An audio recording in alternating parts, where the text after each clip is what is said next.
오늘 하나님 말씀은 시편 46편입니다. 함께 한 목소리로 합독하겠습니다. 고라의 자손의 시 인도자를 따라 알라못에 맞춘 노래 같이 읽겠습니다.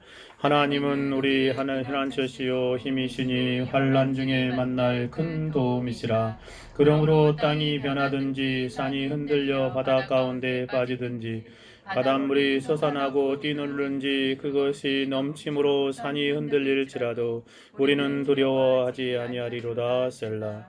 한 시내가 있어 나뉘어 흘러 하나님의 성고 지존하신 이의 성소를 기쁘게 하도다. 하나님이 그 성 중에 계시니 성이 흔들리지 아니할 것이라.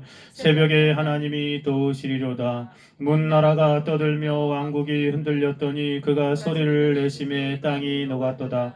만군의 여호와께서 우리와 함께 하시니 야곱의 하나님은 우리의 피난처시로다. 셀라. 와서 여호와의 행적을 볼지어다. 그가 땅을 황무지로 만드셨도다. 그가 땅 끝까지 전쟁을 쉬게 하시며 활을 꺾고 창을 끊으며 수레를 불사르시는도다. 이르시기를 너희는 가만히 있어 내가 하나님 됨을 알지어다. 내가 문 나라 중에서 높임을 받으리라. 내가 세계 중에서 높임을 받으리라 하시도다. 만군의 여호와께서 우리와 함께 하시니 야곱의 하나님은 우리의 피난처시로다. 셀라. 아멘. 1절 하나님은 우리의 피난처시요 힘이시니 환난 중에 만날 큰 도움이시라. 아멘. 7절 만군의 여호와께서 우리와 함께 하시니 야곱의 하나님은 우리의 피난처시로다. 셀라. 11절 만군의 여호와께서 우리와 함께 하시니 야곱의 하나님 우리의 피난처시로다. 셀라. 기도하고 하나님 말씀 듣겠습니다. 살아 계시고 역사하시는 거룩하시고 자비하시며 은혜롭고 노하기를 더디하시는 성삼일체 하나님을 송축하며 찬송합니다. 이 시간도 특별히 2026년 18번째 주 첫날 주일을 하나님 앞에 예배로 영광 돌리며 시작하게 하신 하나님 감사합니다. 이 예배 가운데 성령으로 임재하여 주셔서 하나님만 홀로 영광 받으시기를 원합니다. 이 시간 특별히 우리에게 몇천일 기표를 따라 주신 이 하나님의 말씀, 이 본문을 하나님 묵상케 하시고 연구하게 하시고 또 이 시간 강론하며 듣게 하시니 감사합니다. 성령으로 말미암아 조명하여 주셔서 이 생명의 말씀이 살았고 운동력 있어 우리 가운데 역동적으로 능력으로 활동하게 하여 주셔서 우리의 영혼이 말씀 붙들고 또 한 주간 이 18번째 주일 주간을 하나님께 영광 돌리는 삶을 살기에 부족함이 없도록 도우시며 역사하여 주옵소서.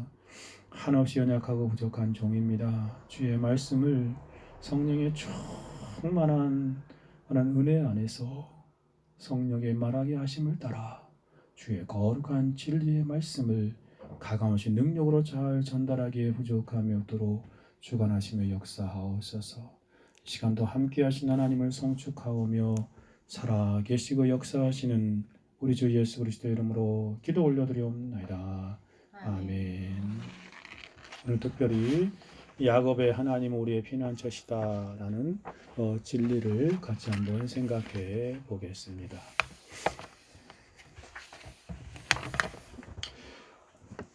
4페이지입니다. 오늘 교리 준수를 읽었습니다. 만군의 하나님께서는 성도의 유일한 피난처이십니다. 그렇습니다. 성도의 유일한 피난처는 누구라고요? 만군의 하나님 여호와시다라고 그렇게 말하고 있습니다. 만군의 여호와는 온 세계 위에 높임을 받으실 주권적인 통치자이십니다. 언약 백성의 영원한 피난처이시다라는 진리입니다. 그러므로 성도는 만군의 여호와 하나님을 자신의 유일한 피난처로 삼고 그분을 찬양하고 의지하며 살아가는 삶을 살아야 한다는 그런 오늘 본문의 가르침과 교리와 진리를 생각해 보겠습니다. 우리가 발을 딛고 사는 이 세상은 결코 안전한 땅이나 항구가 아닙니다. 성도의 삶을 비유하자면 마치 깎아지른 절벽을 이렇게 소용돌이 치며 올라가는, 옛날에 그 보니까 어떤 절벽을 이렇게 막 뺑뺑뺑 돌아가면 올라가잖아요. 이렇게요. 그러죠. 이렇게 올라가는 것처럼 올라가는 거지. 그런 아주 가파른 강도 올라가는 그러한 모습이, 그리고 또 그 외길이야. 뒤돌아갈 수도 없어요. 마치 외나무들을 타고 있는 그런 모습입니다. 부주의하게 발을 한번 헛디디면 끝을 알 수 없는 시면으로 추락하고 많은 위태로운 순례의 길이 우리 이 땅에서의 삶의 모습입니다. 세상 끊임없이 정상을 향해 올라가라고 부추기지만 우리는 뉴스에서 그 정점에 섰던 이들이 한순간에 곤두박질 치는 그런 허망한 소식을 매일 마주치고 있습니다. 최고의 권력을 누렸던 정치인도 하루아침에 확 추락돼 버려서 정말 재판석에 죄수로 서지 않습니까? 부의 정점에 섰던 기업인들도 하루아침에 정말 몰락하는 그런 모습입니다. 대중의 박수를 받던 그런 일약 스타들도 단 한 번의 그런 실수로 실족하여 모든 명성을 잃고 몰락하는 소식을 우리는 매일 마주하게 돼요. 이 세상이 바로 그런 세상입니다. 참 위태한 세상이지요. 영적인 측면에서 성도의 인생길은 어떻습니까? 세상 사람들보다 더 위험한 길입니다. 예수님께서 성도의 길을 뭐라고 말씀하셨어요? 좁은 문으로 돌아가 좁은 길을 가는 삶이다 라고 말하잖아요. 그렇죠. 그게 더 힘들지요. 세상 사람들 이렇게 위태한데도 넓은 길이라고 넓은 문이라고 말하는데 우리는 좁은 문이 협착한 길이다라고 말씀하십니다. 또 그리로 들어가라고 말씀하잖아요. 마치 갓 걸음마를 뗀 어린아이가 4차선 도로 질주하는 그 막 차가 왔다 갔다 하는데 그 가운데 그 노란 선, 그 한복판에 홀로 쭉 걸어가는 그런 모습과 같은 위태한 상황이다라는 생각을 해보게 되어집니다. 칠흑 같은 밤, 굶주린 이리 때 한복판에 홀로 노출된 어린 양의 처지와 같은 모습이 이 땅에서의 성도의 영적인 모습과 다르지 않습니다. 성도의 삶은 결코 세상에서 승승장구하거나 모든 일이 다 잘 되는 만사형통의 삶이 아니라는 것입니다. 일찍이 청교도들은 개혁신학의 믿음의 선배들이 일깨워준 바와 같이 성도는 매일 세 가지 치열한 싸움을 하는 전투 현장에서 살아가고 있다는 것입니다. 피할 수 없어요. 웨스트민스터 신앙고백, 웨스트민스터 대의문답 195문에 이것을 가르쳐주잖아요. 성도에게 삼중적인 대적이 있다. 적들이 공격해오는 것이죠. 그 가운데 우리는 성도의 순례길을 간다는 것입니다. 그러니 치열하게 전장에 설 수밖에 없는 것. 첫째 전선이 어디예요? 삶에 우리가 살아가는 터전인 세상이지 않습니까? The world, 세상. 우리가 사는 이 세상이 치열한 전쟁터입니다. 세상은 하나님을 대적하는 가치관과 환경을 동원하여 우리를 정말 사방팔방으로 이어싸고 이렇게 우리를 압박해 오지 않습니까? 때로는 불시험과 같은 박해로 시험으로 신앙을, 우리의 믿음을 위협합니다. 때로는 화려한 성공이라는 미끼로 우리의 마음을 하나님으로부터 멀어지게 유혹하기도 합니다. 청교도들은 세상의 성도를 마비시키기 위해 끊임없이 세상의 편안함, 세상의 안락함을 제공한다라고 경고하고 있습니다. 우리는 이 외적인 전선 세상에서 세상의 질서가 아닌 하나님의 통치를 따르는 주권적인 구별된 삶을 살아가야 하기에 참으로 쉽지 않은 길입니다. 두 번째 전선은 무엇입니까? 부패한 본성을 지닌 육신, 육신, 바디가 아니라 플레스입니다.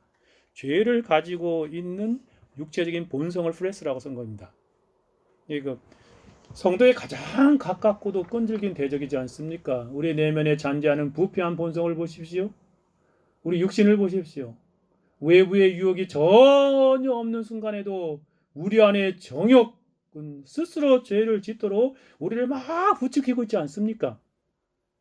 우리 하나님을 향한 또 거룩한 삶을 위한 그런 열망들은 다 짓눌러 버리는 것이 우리 자신입니다.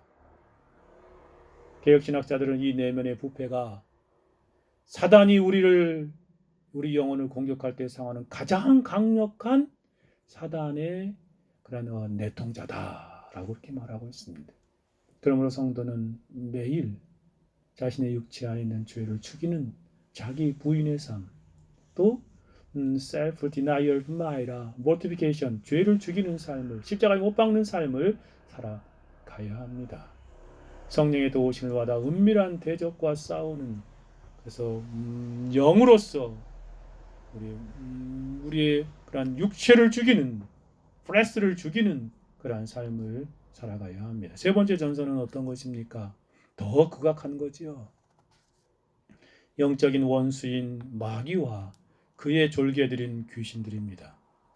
이 전선은 공중권세의 잡은 자이자 성도를 참소하고 고소하는 영적 존재인 사단과의 치열한 영적인 전투의 현장입니다. 마귀는, 사단은 지금도 우는 사자와 같이 막 표하며 막 으르렁거리는 공포를 조장합니다. 삼켜버리려고요. 또 때로는 광명한 천사가 우리가 좋아하는 것들을 막 이렇게 가지고 보여줘가지고 그쪽으로 이렇게 끌고 가는 것입니다. 유혹하며 그런 탈을 쓰고 우리의 가장 약한 부분을 교묘하게 유혹하여 하나님부터 멀어지게 하려고 하고 있습니다. 대리응답은 우리가 스스로 힘으로는 이 영적인 세계의 괴계를 파악하거나 이길 수 없음을 분명히 명시하고 있습니다. 오직 하나님의 전신갑주를 취하라, 하나님의 전신갑주를 입으라 라고 말하고 있습니다. 하나님의 전신갑주는 우리 주 예수 그리스도요 하나님의 은혜입니다. 그러니까 예수 그리스도를 입고 그분을 의지할 때 이 영적인 치열한 전투에서 최후 승리를 얻는 삶을 살아가게 되어진다는 것입니다. 이 삼중적인 대적들은 각기 따로 움직이는 것이 아닙니다. 성도를 침몰하기 위해서 집요하게 치밀하게 계획하여서 죄 연합군을 형성해가지고 막 압박해 들어오는 것입니다. 그 전략가가 마귀예요. 그가 쥐봉을 잡고 막 인도합니다. 세상이라는 거대한 환경을 동원하여 우리를 사방으로 포위합니다. 결정적인 순간 우리의 내면에 잠복해 있던 부패한 그 죄, 인두열신, 그 육신이라는 내통자를 자극하여서 우리를 무너뜨리려고 하는 그러한 모습입니다. 이러한 내용에 대해서 아주 존 본이 아주 좋은 책을 썼지요. 그죠? 홀리워라는 책입니다. 홀리워, 거룩한 전쟁. 이것을 말하는 거예요. 정말 이 사단의 세력이 연합 전선을 펴가지고 끊임없이 우리를 공격하고 있습니다. 그러니 성도의 영적인 삶의 모습은 녹록하지 않습니다. 수많은 공격하는 사례가 너무나 많지만 아주 우리가 늘 부딪히 넘어지는 한 가지 예만 생각해 봅시다. 그 미래에 대한 막연한 두려움과 근심과 걱정이라는 그런 연합 전선을 펴는 것입니다. 이러한 치명적인 무기를 사용하여 우리를 지금도 공격하고 있지 않습니까? 세상이 끊임없이 변하는 경제적 위기와 생존의 법칙을 들이밀며 우리를 위협하면 마귀는 우리 영혼에 내 미래는 보장되지 않았다, 하나님은 너를 잊었다 라는 독화살을 막 우리 마음의 영혼에 쏘아댑니다. 이때 우리 안에 부패한 육신이 이 부정적인 생각에 격하게 반응하면서 성도는 어느덧 하나님께 성경 안에 약속하신 내일의 소망을 잃어버린 채 숨막히는 정말 근심과 걱정과 염려의 감옥 속에 갇히게 되는 것입니다. 결국 악한 연합전선의 목적은 우리를 불안의 늪으로 밀어넣어 조급함과 불신앙으로 곤두박질 치게 많은 데 있습니다. 전례역정에 의심의 성에 갇혔던 그런 크리스찬과 같은 모습이지요. 절망 고인이 계속 공격하지요. 와서 때리고 죽이고 결국 자살하게 하려고 죽어라는 거죠. 스스로는 절망 고인이 성도는 죽이지 못하거든요. 그냥 막 죽여라. 근심, 걱정, 미래 막 두려움 막 몰아치는 것입니다. 밖에서는 세상 마귀가 협공하고 안에서는 육신의 정욕과 불안이 들끓는 이 절체절명의 위기 앞에서 우리는 자신의 지혜나 결단은 바람 앞에 등불처럼 아무런 소용이 없음을 우리는 알게 되어집니다. 당할 수밖에 없어요. 이토록 위태하고 고된 영적인 순례의 길에서 우리는 어디에서 평안과 안식을 찾을 수 있단 말입니까? 오늘 본문 시편 46편은 그 해답이 어디에 있는지 우리에게 명확히 가르쳐주고 있습니다. 한마디로 말해서 한번 따라하세요. 오직 하나님께 있다. 이게 오늘 본문의 가르침이에요. 오직 하나님께만 평안과 안식, 피난할 곳이 있다라는 것입니다. 이 시의 표제에는 알라몬이라고 말하는데, 알라몬은 처녀의 높은 음성, 최고의 음역대의 높은 음성을 말하는 것입니다. 그런 높은 음성, 고음역 악기를 뜻하는 것입니다. 이는 환란의 폭풍 속에서도 성도가 가장 맑고 높은 소리로 승리의 노래를 할 수 있음을 가르쳐주고 있는 그런 시편입니다. 존 칼빈은 이 지점에서 이렇게 설명합니다. 우리가 환란 중에 요동하지 않을 수 있는 유일한 이유는 우리 자신의 용기가 아니라 폭풍보다 강하신 하나님이십니다. 그렇죠. 그 하나님께서 우리의 요새가 되어주기 때문입니다. 라는 것입니다. 하나님은 결코 멀리서 구경하시는 분이 아닙니다. 환난과 핍박과 어려움 속에 있는 성도들에게 즉시 찾아와서 만나시고 도우시는 하나님이심을 칼빈이 오늘 본문이 말하고 있다라고 잘 가르쳐 주고 있습니다. 참으로 그렇습니다. 교회사를 더듬어 보면 시편 46편은 종교개혁자 마르틴 루터가 정말 붙들고 매일 찬양했던 그러한 찬송 중에 하나입니다. 거친 풍랑 속에서 붙들었던 생명줄과 같은 시편이기에 사람들이 이름을 붙였어요. 후대 사람들이. 시편 46편은 루터의 시편이다 라고 불러집니다. 당시 로마 교황청의 파문과 황제의 위협 속에서 사면초가의 위험에 직면한 루터 벌벌 떨지 않습니까? 그렇죠.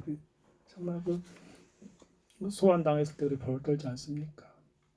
죽음의 그림자가 엄습할 때마다 동료들에게 그랬답니다. 여보게 우리 함께 시편 46편을 노래하세 라고 그렇게 독려하며 하나님을 향한 신뢰를 다잡았다라고 그렇게 일컬어집니다. 그는 이 시편 1절의 고백을 근거로 해서 불의의 찬송가를 하나 쳤지요. 우리나라 찬송가에도 와 있어요. 그게 뭐죠? 내 주는 강한 성이요 방패와 병기대. 이게 바로 시편 46편 1절을 토대로 지은 거예요.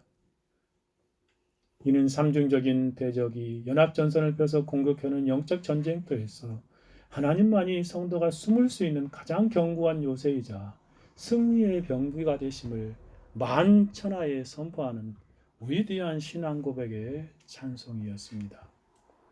시편 46편은 크게 세 단락으로 구분됩니다. 셀라라는 말로 1절, 3절, 4절, 7절, 8절 세 번이 나오잖아요.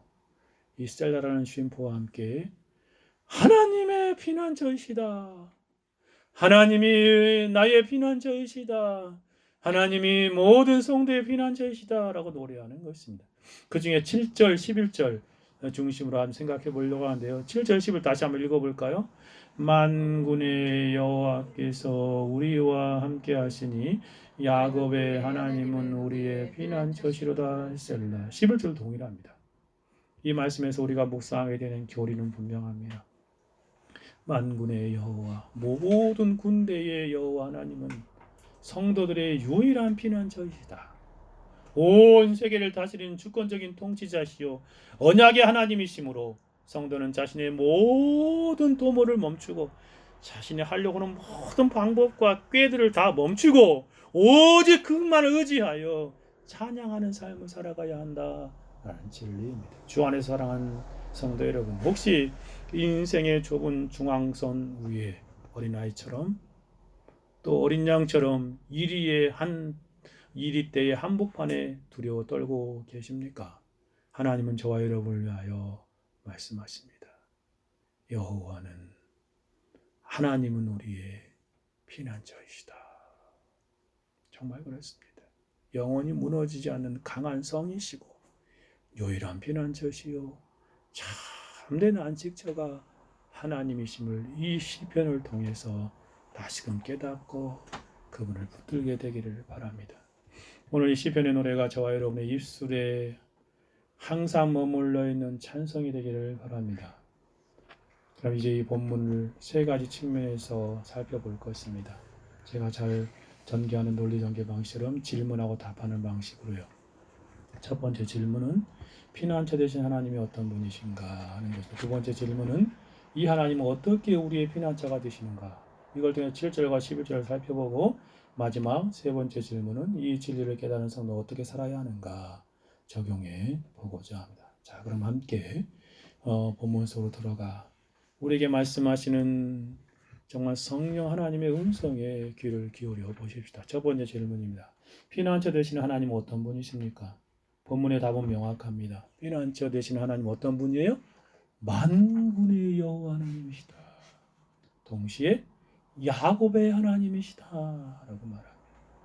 온 세상 만군을 다스리는 전능하신 주권자이시면서도 언약 가운데 자기 백성과 친히 관계를 맺고 돌보시는 하나님이시다 라는 내용이 이 내용, 이걸 좀 더 잘 살펴봅시다. 하나님께서 우리의 피난처가 되시는 진리, 이 교리를 생각할 때 무엇보다 중요한 것은 그분이 과연 어떤 분이신가 바로 아는 거죠. 시편 기자 이렇게 노래합니다. 하나님 우리의 피난처시요 힘이시니 환난 중에 만날 큰 도움이시라 라고 시작합니다. 피난처라는 말은 히브리어로 마하세라는 그런 단어인데요. 이것은 완전히 몹을 맡기고 보호를 받는 견고한 은시처라는 그런 뜻입니다. 적이 공격에 결코 미치지 못한 절대 안전지대라는 그런 뜻입니다. 그러므로 우리는 반드시 물어야 합니다. 그렇다면 그 피난처 되신 하나님은 과연 어떤 분이신가? 왜냐하면 피난처의 안전성은 그 피난처를 제공하는 분이 그분의 능력이 어떠한지에 달려있지 않습니까? 그렇지요. 모래로 쌓은 성은 파도 앞에 무너지지만 반석 위에 세운 성은 폭풍 속에서 흔들리지 않기 때문에 그렇습니다. 이 사실을 알기에 시편은 1절, 7절, 11절에 그렇게 반복적으로 하나님은 우리의 피난처시로다, 하나님은 우리의 피난처시로다, 하나님은 우리의 피난처 셀라라고 노래하는 것입니다. 마치 전쟁 중에 병사가 성벽 위에서 외치는 확신처럼 또 폭풍 속에 있는 사람이 단단한 바위 위에 몸을 붙들고 고백하듯 시인은 이 진리를 계속 반복적으로 말하는 것입니다. 하나님 우리의 피난처시다. 우리의 피난처는 절대로 무너지지 않은 견고한 그런 성벽이다 라고 말하는 것입니다. 그 다음에 시편 기자는 하나님 어떤 분이 있도록 확신할 수 있었습니까? 시인은 두 가지 이름으로 우리에게 알려주죠. 첫째는 뭐예요?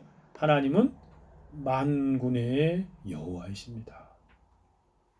우리가 믿는 하나님 만군의 여호와이십니다. 이 만군의 여호와, 이 여호와 체바우트, 이 만군, 모든 군대 그런 뜻이잖아요. 단순한 군대가 아니에요. 이 만군은요, 육신의 군대뿐만 아니라 전 영적인 세계의 모든 군대가 다 포함한다는 거예요. 천군 천사의 군대. 그리고 별들의 모든 질서들, 자연의 힘과 열방 역사 가운데 포함된 모든 군대, 모든 존재, 그것을 지휘하는 분이 누구라고요? 하나님이시다 라는 것이 얼마나 놀랍습니까? 전 우주의 주관자, 전 군대의 주관자가 하나님이시라는 것입니다. 하나님 단순히 강하신 분이 아니십니다. 모든 것을 통치하시는 우주의 총사령관이에요. 칼빈은 그래서 이렇게 설명합니다. 이 표현은 하나님께서 모든 군대의 통치자이시며 그렇습니다. 모든 군대, 옴니움, 꺼피냐룸이라는 뜻입니다. 모든 군대에 그것을 다스리는 통치하시는 하나님이시다. 하늘과 땅을 그의 권능으로 다스리심을 의미합니다. 영적인 세계와 보이는 모든 세계를 다스리는 하나님이심을 말하는 것입니다.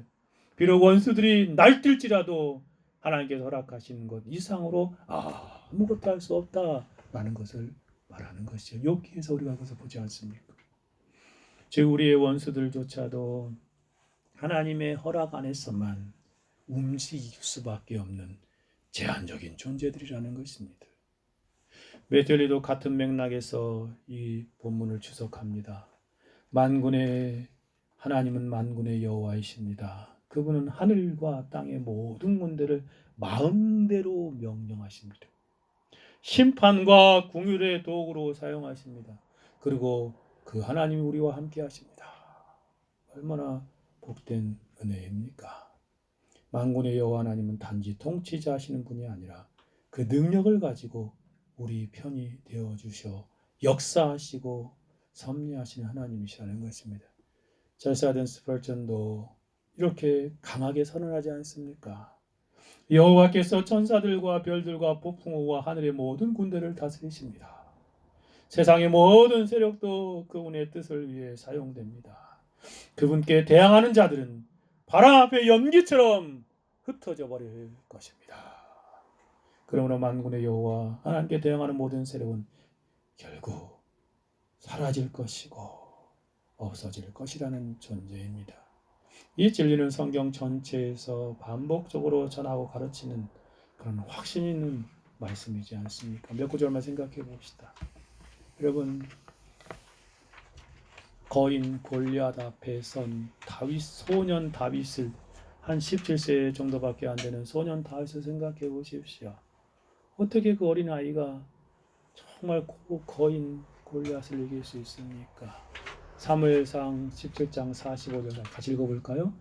다윗이 블레 사람에게 이르되 너는 칼과 창과 단창으로 내게 나아오거니와 나는 만군의 여호와 이름 곧 내가 모욕하는 이스라엘 군대 하나님의 이름으로 내게 나아가노라.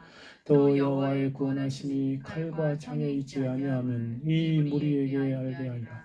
전쟁은 여호와께 속한 것인지 그가 너를 우리 손에 넘기시리라. 이 소년 다윗이 골리앗을 무엇으로 이겼어요? 만군의 여호와의 이름으로 내게 나아간다 그랬잖아요.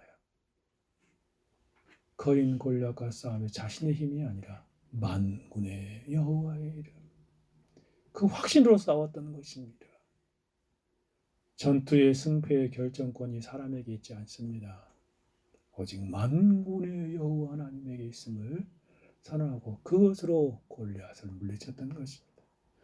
그런가 하면 역대하 20장 15절에 야하시엘이 이르되 온 군대와 예루살렘 주민과 여호사밧 왕이여 들을지어다. 여호와께서 이같이 너에게 말씀하시기를 너희는 이 큰 무리로 말미암아 두려워하거나 놀라지 말라. 이 전쟁은 뭐라고요? 너희에게 속한 것이 아니요 하나님께 속한 것이라. 그렇죠. 왜 만군의 여호와 하나님이 총사령관 지휘자이기 때문에 하나님께 승패가 있어요. 모든 전쟁은 영적인 측면에서 하나님께 속한 것입니다. 특별히 성도를 위한 그런 전투, 영적 전투는 하나님께 직접 싸우는 전쟁임을 생생하게 보여주고 있죠. 내가 열심히 이기려고 싸우는 것 같아도 하나님이 싸우고 계신 전쟁이라는 것입니다. 왕하 6장 16절 17절에서도 이렇게 말하라. 대답하여 두려워 말라. 우리와 함께한 자가 그들과 함께한 자보다 많으니라. 기도하여 이르되 여호와 영원컨대 그의 눈을 열어 보게 하옵소서 하니 여호와께서 그의 청년의 눈을 여심해 그가 보니 불말과 불병과 산에 가득하여 엘리사를 들더라. 아람 군대가 막 뺑뺑 둘러쌌잖아요. 두단성을. 그 막 이 게하시가 청년 그 종이 막 두려워가지고 이 엘리사에게 막 물었더니 엘리사가 두려워하지 말라. 우리를 위하는 군대가 저들보다 10만 군대인데 더 많다. 그래서 기도를 막 하고 그 청년 그 게하시의 눈을 딱 열게 하니까 하늘 보니까요 그 육체 안의 군대보다 더 많아요. 더 많아. 우리를 위하는 군대가. 보이는 육신의 군대에 우리는 벌벌 떨지만 사실 보이지 않는 하나님의 군대가 실제로 우리를 호위하고 있습니다. 우리를 위하여 싸우시는 하나님의 군대에 비교해 보면 보이는 인간 군대는 아무것도 아닙니다. 그들은 곧 다 눈 멀어버리잖아요. 그죠? 다 패하게 될 것입니다.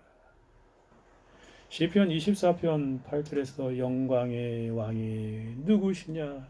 강하고 능한 여호와시요 뭐라고 말합니까? 전쟁에 능한 여호와시로다. 우리는 약하여 싸워 승리할 수 없지만 모든 전쟁을 능하게 승리하신 하나님이시다.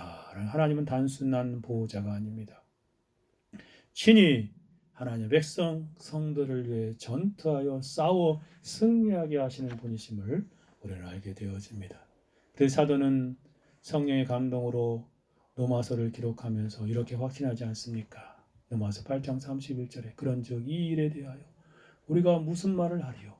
만일 하나님이 우리를 위하시면 누가 우리를 대적하리요? 그렇죠? 누가 우리를 대적하겠습니까? 만일 하나님 우리를 위하신다면. 성경 전체에 알려주는 모든 말씀은 하나로 묶으면 그것은 무엇입니까? 그것은 전쟁의 주인은 하나님이시다. 전쟁의 승패의 결정권도 하나님께 있다라는 진리. 이 진리를 비유로 생각해 봅시다. 세상은 거대한 전쟁터처럼 보이지만 실제로는 하나님의 지휘 아래 움직이는 군대의 진영입니다. 적이 아무리 강해 보여도 그는 왕의 명령 없이 움직일 수 없는 병사에 불과합니다. 마치 다윗과 골리앗처럼 겉으로 불가능해 보이지만 실제로는 이미 승리가 결정된 전쟁이지요. 그래서 예수님께서는 두려워 떨고 있는 제자들을 향하여 요한복음 14장, 15장, 16절에서 심정에서 말씀하지 않습니다. 16장 마지막 부분에 이렇게 말씀하죠. 읽어볼까요? 10장 33절.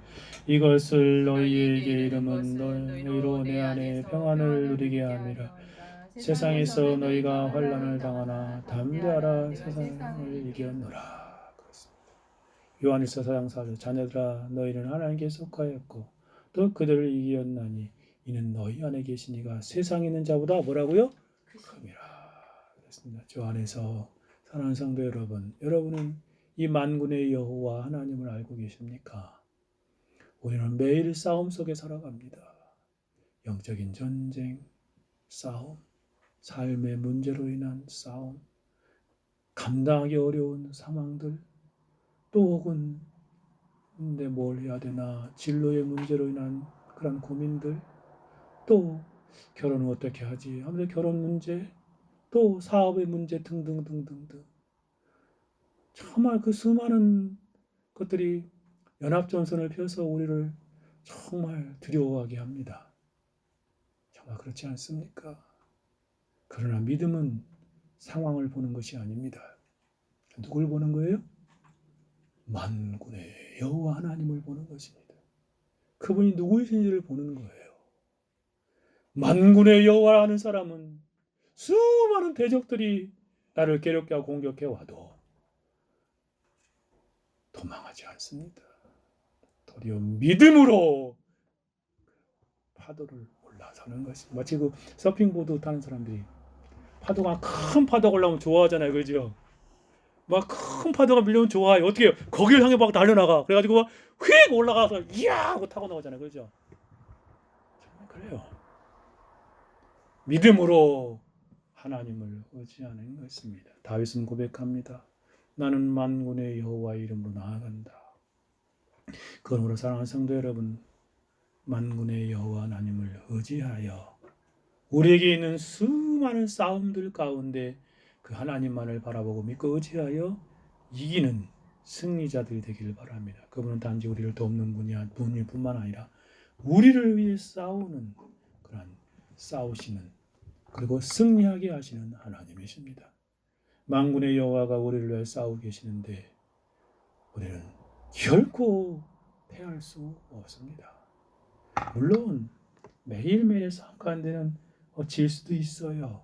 그러나 최종적으로 다 그리스도께 이겨놓습니다. 우리는 결국 최후 승리가 보장된 싸움을 지금 싸우고 있는 거예요.